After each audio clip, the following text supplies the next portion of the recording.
Welcome to the Lovin Dubai Before Brunch podcast. I'm Caitlyn. I'm Casey. And we're talking anything and everything going on in Dubai. And we're with you every Friday morning in the beautiful hour before brunch begins. Good morning, Casey. Good morning, Caitlyn. How are you? It's been a busy week. I thought it would be a little bit more chill because obviously we have reduced hours, but it's just the same. If anything, it's gotten a bit crazy, right? There's been a lot of news happening. Yeah. Which is broken. Obviously, it's Ramadan, and we'll talk a bit more about kind of Ramadan later. But there's big news this week that Sheikh Mohammed announced. Yeah, so it came out on a Monday evening or something, about 10 or 11 p.m. And I think you're the best person to talk through it because you were online when it broke and you were first on the button to get that news out. So I was actually going to bed. Well done, by the way. And you know when I kind of was going to bed and I looked at my phone and was like, I must turn on my alarm to get up in the morning. And I saw these tweets from Sheikh Mohammed saying that they're removing the policy regarding ownership here. So by Q3 this year, companies will be able to be 100% foreign owned. And so naturally didn't go to bed, got back up and started working and writing this incredible news. And then the stats blew up on that, and then there was, I think, two parts of news are really interesting. So there's the foreign ownership, which means for me, I'm a little bit confused. Does that mean there'll be no more DMCC zones? So this is the question everyone's asking. Well, people are asking a lot of questions. Because this could mean the end of Emirati sponsors for businesses. It could mean the end of free zones. We don't know until more finer points are announced. But it kind of sounds like what would be the point of having these free zones if 100% foreign ownership is allowed? I guess that is what's expected, and we can assume that. But there might be stipulations, or there might be tax breaks or something for these free zones to keep them in business. We don't know. So that's 100% foreign ownership. So that's really interesting, I think, for anyone who's living outside of the UAE. They may not have a strict profession that allows them to come and work here and be employed, but now it may give them a really simplified avenue to come and start a business here, which is really, really cool. I think so people were kind of asking, why is this a big deal? The biggest deal this is it's going to see a huge influx, I assume, of foreign direct investment into the country, and it's also going to free up the small business owners. So this is great news for SMEs who might have an Emirati sponsor that they're currently paying, but they want to own their own business in full, particularly places like restaurants and hair salons where they need the location to not be in a free zone.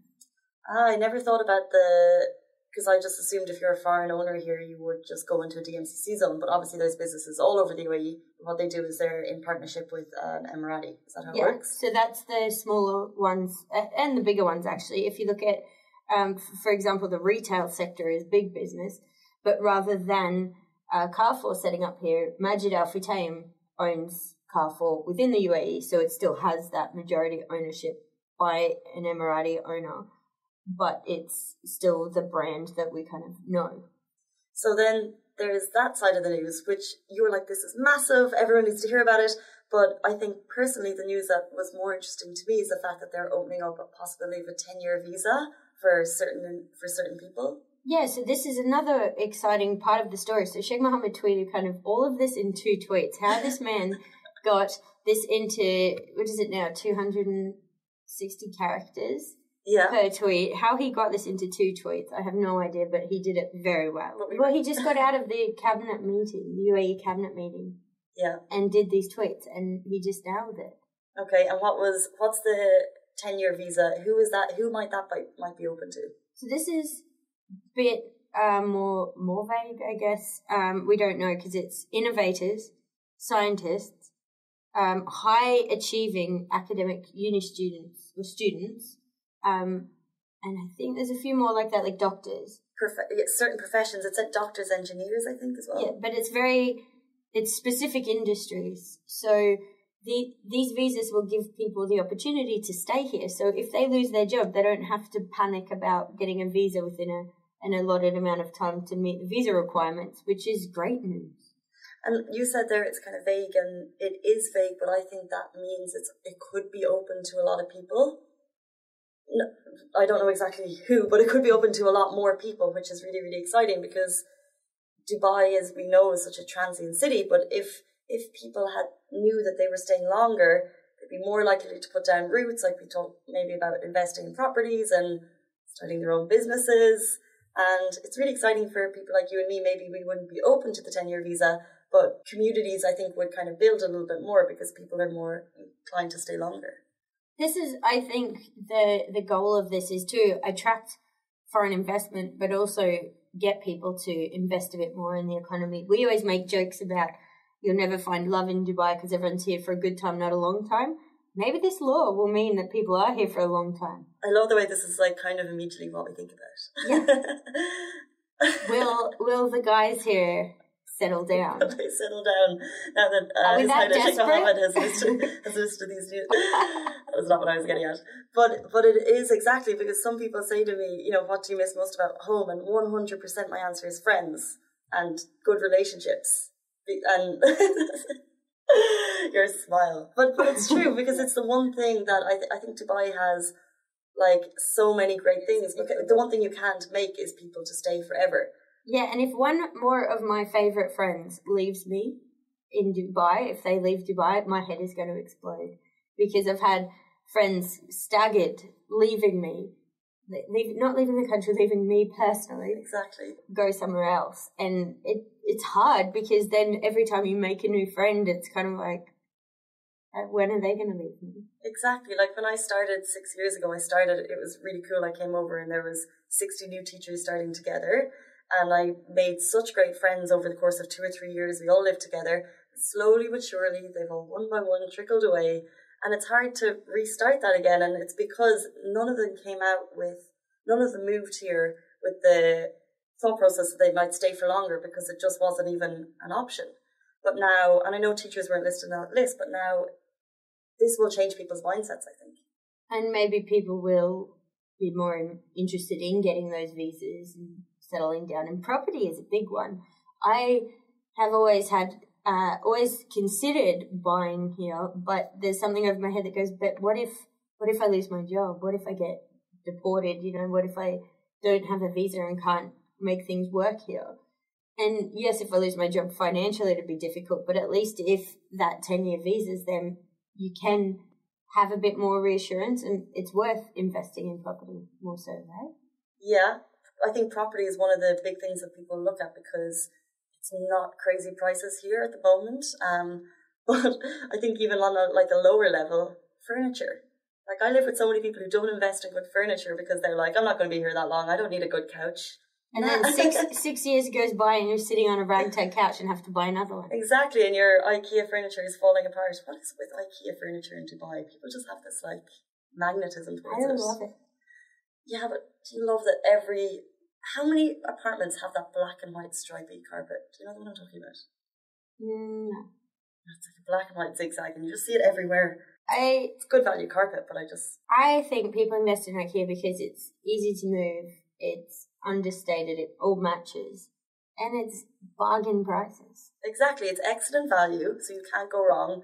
But if you knew you were going to be staying in an apartment for 10 years, and now IKEA obviously has good quality stuff, but I know that things like a mattress, rather than getting the cheapest IKEA mattress, you would get the one that Oh yeah, I wouldn't get that horrible foam one that everyone seems to love to buy. So this the one that's half the thickness of a regular mattress, and people buy it, and it's just why? Even if you're only here for a year, it's still worth getting a good mattress. Yeah, there's nothing like going home to a nice apartment that feels like home. And I've lived in apartments that for 2 years in separate apartments, it's just been blank furniture, nothing on the wall. Now that's definitely down to me because I didn't put the effort in. But I think it was the whole mindset of me and the people that I was living with were well, we're not going to be here forever. What is the point? Making the apartment nice. I think make my wardrobe nice instead. That's a terrible mindset to have though too, because even a year is 365 days. That's 365 days you have to live in bare walls and a half-thick mattress. Well, okay, but let's...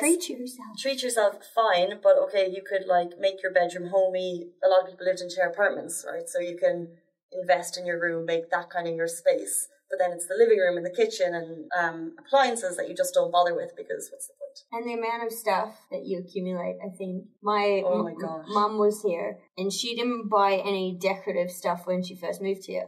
But then, as she travelled to each different country, she'd buy little knickknacks and souvenirs and art from these different countries she visited. And then 3 years later, she's got an apartment jam-packed full of knickknacks and decorative stuff. So I guess that's a way of doing it, because you get these memories, you know, these sentimental items, and you're not just furnishing for the hell of it. That is a nice way. And people obviously who live here love the fact that you can travel. It's great proximity. I would love to see all this stuff that's in her apartment. It's now in Australia. She shipped it. That's the other thing. Do you sell it or ship it home?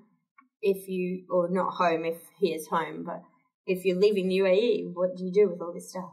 A lot of people sell it. I moved apartments like 9 months ago, and Dubizzle is a fun minefield. You get to meet a lot of interesting characters. Dubizzle is full of the most miserable people in Dubai. Most miserable people? Yeah, they offer... I put up a couch that I bought for 5,000, so I put it up for 3.5 because it was still quite new and minimal wear. Someone offered me 500 dirhams for it. But, I mean, people are always going to chance their luck. And another guy asked me out on a date, and... Actually, there was a couple that asked me out on a date, and I was like, are you buying my couch or not? And then there's the jokers who don't even show up. Yeah. I had a fridge that I was trying to sell, and this is all at different times, but I had a fridge I was trying to sell, and I said it's a smaller size model, and I put like a broom next to it for scale in the photo, and everyone who turned up was like, oh no, it's really small. I said, yeah, it is. Was it one of those like 6-can ones? No, it was a smaller kitchen fridge. Like, it was a full-size, not full-size, but it was 2-door fridge freezer. But people just didn't even use their brain. And then some people didn't even show up when I was selling stuff, and they just wasted my time, because then on Friday afternoon I'm waiting at home for them to come pick it up, and they just don't. I had really good experiences in terms of people getting in touch, coming and purchasing. But I will say for Dubizzle, I don't think I would feel as safe in any other city using the way I used Dubizzle when I was trying to move some furniture. Like, there was one occasion I just moved into the apartment, so I hadn't connected the Diwa. The lights weren't working. And it was, the buyer could only come over at 9 p.m. at night, and he was looking at this huge piece of furniture. So we brought a friend in case he was going to buy it. So it was 9 p.m, pitch black. He was in my apartment. The lights weren't working. He was with his friend. And I was just thinking, what kind of situation have I got myself into? But in any other city, that wouldn't have happened. I probably would have thought about it a little bit, but I just felt quite safe. Even though I was in a new building, in a new area, it was just... No, it's Dubai, isn't it? It's safe. I just was thinking, so we did this story this week, also linked on Dubizzle, about... I think it's not Dubizzle. It looks like Dubizzle, but it's not confirmed. Okay, it's Dubizzle. I reckon it is. And it was, someone posted something for sale and said, British owned. You wrote the story. Do you want to just explain this? It's so funny and a little bit racist. This is interesting. Yeah, it's very subtle, but it is. So a guy was scrolling on Dubizzle, and he came across 2 different advertisements, maybe by the same guy. One was for a MacBook, one was for a chair, but it was the wording that they used to describe the products that the guy was like, what's this about? So the wording was MacBook 13-inch, 1,000 dirham, British owned. What? Chair, 60 dirham, British owned. What does that mean? Or what did he think it meant? Oh, so it implies that British people look after their stuff better. I don't think that's correct at all. You're a Nazi. But so this guy, so funny. So he, his name is William Alali. I think he works at Dubai, but he started trolling the seller. And the seller didn't get it at all. So the guy William Alali, was like, I need to see your passport. Something along the lines of this. And the seller was like, no, I'm not going to share something with you. And he continues trolling him, and he says, I need to see proof that you're British. And the seller's like, he shared something with him. And the fake buyer questions him again, saying, why is it so important that you're British? The guy doesn't get it, and of course the sale doesn't happen. But yeah, how did the guy not even cotton on to the fact that using the term British owned was a little bit suspect? Yes. Also, you can't generalise how people treat their stuff with a whole country. Because I'm Australian. Would that make you think I take care or don't take care of myself? Going on the honestly, the tangent that the British own, so Australia's a colony of Britain in a way, I guess. We're under the monarchy. This podcast is going to come and bite me in the butt one day. But if I said Australian owned, I assume that would imply the same as British. I do not take care of my things. I run them into the ground. My shoes are all falling apart. My furniture is scuffed. My roommate at my old flat was also Australian, didn't take care of any of her stuff. She had a cat. He ruined our couch. Like so I guess the moral of that story is if it says Australian owned, don't buy it because it's trashed. But so I think British owned comes from, like, back in the day, if you're selling a car, you say elderly British lady owned. But then elderly lady is more the part that I would emphasise because it's not a young teenager that's putting their foot down to the floor. True. I'm also a female and drive my cars into the ground. I have blown all kinds of stuff on my cars, and I'm scared to say this as well, but I don't take care of my cars, and maybe that's a female stereotype, but I've not taken care of my cars the same way my brother takes care of his car. To be honest, I don't think it's even worthy of a conversation, because I think that some people take care of their stuff, some people don't, and it's regardless of the nationality. And also it's product dependent. Like, some people like really care about their tech stuff. Like, my laptop is my baby. That's what someone would say, or my camera, but then your couch could be stained. While other people would be like, this couch is life. We don't eat on it. We don't sit on it. It's just product dependent, and that's it. What do you take care of? What's your life? I used to be really OCD about it. When we were in school sharing makeup, I didn't like any getting on the rims. Like, my eyeshadow palettes are really well looked after. You don't see colours mixing. You don't see broken bits in and places. Mine are perfect. Like, I make sure to take the eyeshadow from all the corners too, so it's even. You don't get the corners up. That's tricky. Is there anything worse than, and I know I say that sentence quite a bit, is there anything worse than dropping your eyeshadow palette? No. When you smash a foundation bottle, but it's all the same. It's so, it just is bad day. It's heart-wrenching. And I dropped my bronzer and it was I couldn't use it properly again. You know what's so funny? I feel like everyone, if you're clumsy, at some point in your life you've dropped it and you've sat on the floor trying to scoop it back up. Yeah, I've done that many a time. I'm not going to waste it. No, of course not. It's expensive, especially when it's new. I mean, if it's older and it was time to go, if that's its time, because these things can last. I think, like, eyeshadows can last a long time. Oh yeah, I've had my eyeshadow palette for 18 months and it's still full. I dread the day I drop it because it's really expensive. It's the best eyeshadow palette I've ever used. And I know that a drop is it's coming somewhere on the horizon, isn't it? It's inevitable. And I'm so scared about it. But it's so funny, as the eyeshadows go down, you know that their, like, sturdiness is also going down. So if you drop it at the start, you might get away with it. But towards the end, you don't even want to travel with those bad boys because you just know it's not going to work out well. Mine's really expensive too, so I can't afford to buy another one. It's like a 300 dirham eyeshadow palette. It's got 16 colours though, so it's a big one. I think that's, I hate to say it, but I think it's like from 200 upwards in Sephora. That's what you pay for these big, because they last for ages, but that's what you pay for these big eyeshadow. Yeah, well, it's a year and a half and I can't see the bottom of any of the colours, and I wear it every day. It is Tarte, I'll say. It's it's Amazonian clay, which I'm sure sounds like a buzzword. It's excellent and it's so nice and it lasts forever. It lasts forever. Well, there's a recommendation. Sorry, on the subject of makeup, Charlotte Tilbury is coming to Dubai. Oh, you're very excited about this. I'm not the only one. It was kind of like I did a post about it because I personally wanted to see if anyone was interested, and the post flew. So it's opening in June. People, Dubai Mall, get involved. This is great. I love that so many brands are coming into Dubai that are international. You know, those ones you just love. Mm-hmm. The only issue I have is they're all in Dubai Mall and I don't like going to Dubai. Well, I get put the flagship store there. Absolutely. It makes sense. It is a beautiful mall. I just don't understand the layout of that mall. I lose my car every time I drive there. It's so busy. I love looking at the aquarium, but I hate walking past it because it's like a minefield of humans and it's just too many people. I agree with you. Recently, I had a really successful shopping trip, so I actually don't want to say anything against it. It did me well one day. So. I love going to Suka Baja for dinner, though. I prefer that over going to the mall. I am a bit of a indie mall lover. I say indie.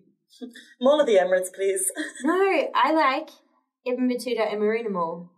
Owned by Nikhil and Ima. Shut up. I'm sorry, you just called Marina Mall indie. Not indie, but like it's just a smaller, it's not the popular mainstream mall that everyone goes to. Yeah. I think Marina Mall is really handy for the people that live there. I think it's quiet and it has no excess of shops. It just has the shops that I love: H&M, Bath and Body Works, New Look, Sephora. It's got a supermarket. It's got a bookstore. It's got shoe stores. It's got what I need, and that's all. Can I ask you a personal question? Maybe. Are you sponsored by Bath and Body Works? I wish I was. I'm sorry, if you listen back over to our podcast, I feel like they get a little mention every time. Do they? Oh, no. I wish I was sponsored. Bath and Body Works, if you're listening, please do sponsor me. I have 18 candles. I need more. It's an addiction. I love the way we got from 10-year visas, foreign ownership, all the way trickles down and to racism into Bath and Body Works. Everything comes back to Bath and Body Works. And Sephora. You say Sephora a lot. Yeah, well, I do live there, so... Where else... I have a genuine question for females here. Where else do you get your makeup? Because there is, like, Bobbi Brown, Inglot and MAC have stores. But if you want an off-piece brand or you don't know what brand you exactly want, wouldn't you... Where else would you go? It's interesting because you can go to Harvey Nicks, but it's expensive. Debenhams, kind of all those flagship stores have the makeup counters. But... I don't know if I'd rather going into Sephora because I feel like the people there at those counters have more information about the brand than in the big department stores. I don't know if that's just like a personal mentality I think thing. that might be a personal thing because I know Harvey Nicks is the same model as Sephora where if they have, just pulling out like Clarins, if they have a Clarins section, there's a Clarins representative there. Yeah, well that is Harvey Nicks, so you know you're getting bang for your buck in there. Yeah. But I think it depends on, do you mean the in-store Sephora people or do you mean the people overseeing the brand? I just feel like as a whole, if I go into Sephora, someone will happily paint my face. But if I go into, and they'll like spend some time and you can talk to them about the products. If I'm talking about a night skincare, someone will look at all the brands and we can talk about them a little bit. But if you go into the department stores, it's very specific to a brand, so it's kind of hard to get a good look at everything. I agree with that. I think that's a fair point. I agree with that. Thank you, Caitlyn. Up next, we're talking Ramadan fashion and what you can wear from office to iftar. Exactly. Yeah, so stay tuned. Stay tuned.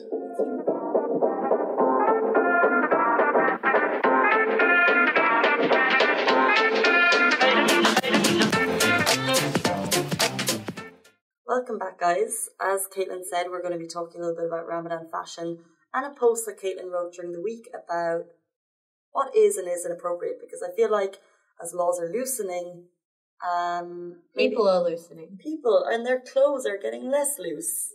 Is that what your post was about? Yes. Tell me what it was about. So last weekend, I went out for breakfast in the marina, and I was shocked. I was surprised to see a lot of short shorts, singlets, and short dresses because it's Ramadan. And it frustrates me because there's two simple rules in Ramadan. Dress modestly. Knees and shoulders is my answer and my rule to everyone. Cover your knees, cover your shoulders. That's all. And I think that's fair, but people aren't doing that. Like there was some girls in gym kit that whether they've been for a run or whatever, fine if you want to wear it to the gym. I wear a singlet to the gym, but when I leave the gym, I then put on a little jacket. And they were in shorty shorts and they'd gone out for breakfast. So they're like gallivanting in Marina and in Marina Mall in short shorts. And I think it's not just your rule. That is what is expected of people during the holy month of Ramadan. We cover our shoulders and we cover our knees, and it's to work and it's out. And I was the very same as you. I was in Marina and Sports City this weekend, and it did not feel like Ramadan had begun. And I don't know if it's tourists who don't know better because the marina is a touristy area, or if it's residents who maybe the law isn't as enforced in marinas, so they feel like they can get away with it. This is what I don't understand, though. It's not about getting away with it. It's about having respect for the culture and dressing modestly. And I understand sometimes you're not covering your full shoulders or something, but this woman was in a tank top, like a singlet, and denim hot pants. And then there was the women in the gym gear wearing a singlet and shorts. Normally I would even raise an eyebrow wearing that in a mall. But come on, people, it's Ramadan. But it's funny because it's not just this woman or these women. I went for a run on the first or second day in the morning. There were like leggings and a t-shirt. Like, it's not that hard to change up your outfit, especially for workouts. I know it's warm, but I think I was out early enough morning. And loads of people. I think it was rare to see someone that was respecting the rule. I don't understand this. I understand sometimes there's a battle with what to wear because, honestly, I struggle if I'm not wearing, because I have maxi dresses. I find them a good default for Ramadan. But then my arms aren't covered, so then I need to wear a cardi, but it's hot, so I'll kind of wear the cardi in transition. So I understand it's difficult with the temperatures, but activewear is all made breathable and light, and there's no need to show that much skin. Yeah, and I think you make a good point, especially as Westerners. It is, because I know I change up my work outfits for Ramadan, and you have to put a little bit of thought into it. But also, we are in a Muslim country, and it is the holy month of Ramadan, and the laws change for this month. You're working 2 hours less because it's the holy month of Ramadan, and we're enjoying that rule. And surely, if you work here, you're aware 100% that it's Ramadan because you're aware that a lot of restaurants are closed. You're aware that nightclubs aren't having music. So you should be fully aware of the 1 or 2 hard and fast rules, which is, you're not smoking outside, you're not eating or drinking in public during the daylight hours, and you should dress respectfully. I think people know, and I think that they are choosing not to follow it. Yeah, which baffles me. I do struggle a bit with the nailing, because iftar you want to be not dressed up, but you want to look nice. And depends on the iftar.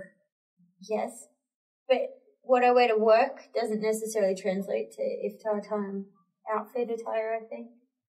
I went to my first iftar, not my first iftar ever, but my first iftar of this year, last Thursday, and I just hated my outfit because I went in and I wore a long flowy skirt and a top and a cardi, and I just felt like really drab, and I looked at all the ladies and they were so fashionable, and I just feel like I need to step up my game. Oh, some of the beautiful abayas with the embroidery and stuff. And then, there's these gorgeous jalabayas are just unbelievably beautiful. So then you have all that, and then if you're wearing something a bit drab, you feel really left behind. A maxi dress that has sleeves. It's my only one with sleeves, and it's by Fatma Mullah, who's an amazing Emirati designer. And it's very colourful, but it's almost too colourful that it kind of looks like shower curtain. But you enjoy wearing it? Oh, so much. I'm going to rock it next week at work. Oh, very cool. I know I'm going to get a few comments because the boys always make comments when I wear something a bit out there. So they do. They're very observant. But it is that a little bit tricky, mixing up what you're wearing to work in the day, finding things to wear for iftar in the evening, but I guess we have time after work. So it's not like you're going from work straight to iftar mostly. Yeah, and I'd like to just rock an abaya sometimes. I have a nice one, so I think that's sometimes a fail-safe because it covers everything it needs to cover. They're beautiful and presentable, and I love how the fabric flows. I will say, though, they're not cheap. It depends where you get them.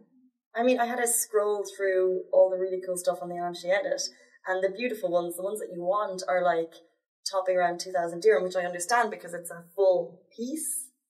But oh no, you got to go to Madinat Zayed in Abu Dhabi. Do you know this place? No.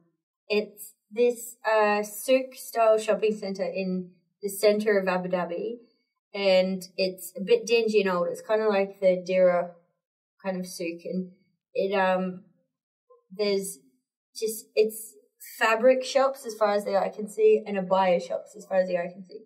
And you can get the really dirt cheap ones are 50 dirhams. Then you can get nicer ones for 100 to 200 that have a bit of detailing. And then obviously they have the over the top kind of high value ones, but they do have that mid-level price range. Interesting if I'm ever in Abu Dhabi. But I'm sure there's obviously places in Dubai that you can get beautiful clothes for iftar at different budgets. But what I really like is that even any iftar you go to, it's not even like it's all beautiful style. I feel like you can be at any kind of varied levels of dressiness to casual.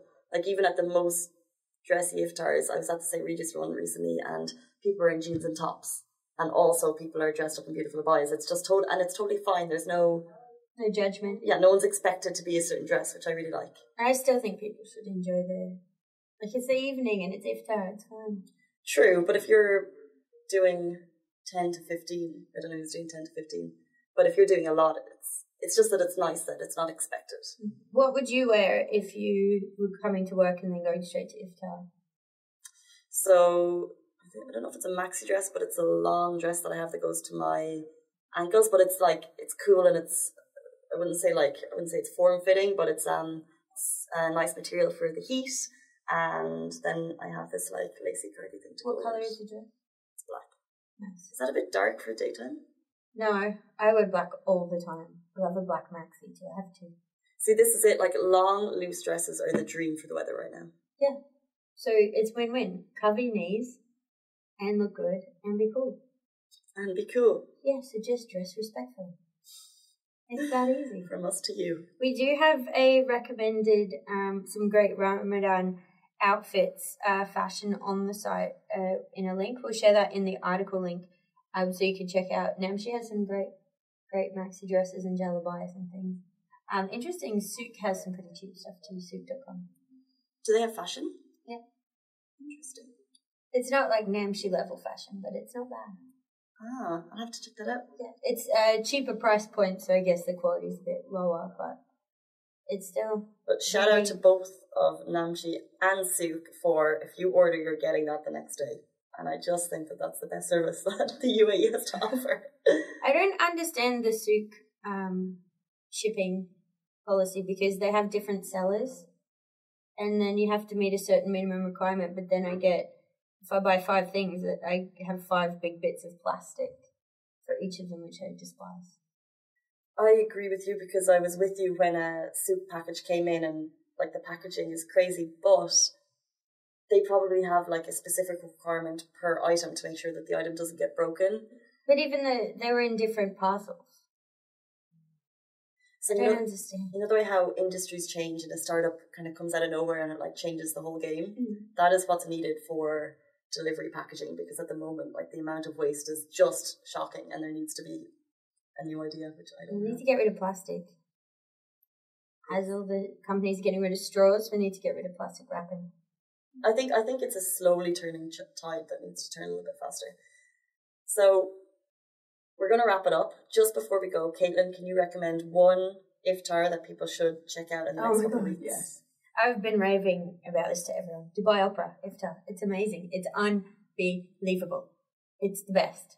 What makes it so special? So the catering's by Sean Connolly. So the food is superb. It's a la carte quality food on a buffet. And the atmosphere's gorgeous. It's in the auditorium. They've laid out covering. So everyone's sitting in the auditorium but table and chairs because you're above the seating area. So you're basically sitting on the Dubai Opera stage. Wow, that's cool. I saw part of a video, but I think it looks really awesome. It's beautiful. It's fairy lights and it's just a bit magical. There's a pop-up shop outside. It's honestly the most wonderful iftar I've been to in my 6 years in the UAE. Wow, and they've transformed it for the whole month. There's nothing else going on there? No. Very cool. Yeah. What about you? Well, I've been lucky enough to have gone to 2, St. Regis and Fairmont the Palm, and they were both really, really nicely done. And they both had traditional music. They both had great food. The buffets were nice. And then there's one that I would like to go to, which is the Majlis at Souk Madinat. His Highness Sheikh Mohammed just hosted the Arab Media we weren't invited, but don't worry, I'm sure we'll get the English media next year. But he just hosted, and I saw there's lots of like draping awnings, and I'm sure it's fabulous. So I'd love to hit that one before. Nice. Cool. If you have any thoughts on great iftars, let us know via any social media at Lovin Dubai, and have a fantastic Friday and weekend. Yeah, we'll talk to you soon. Tune in next week.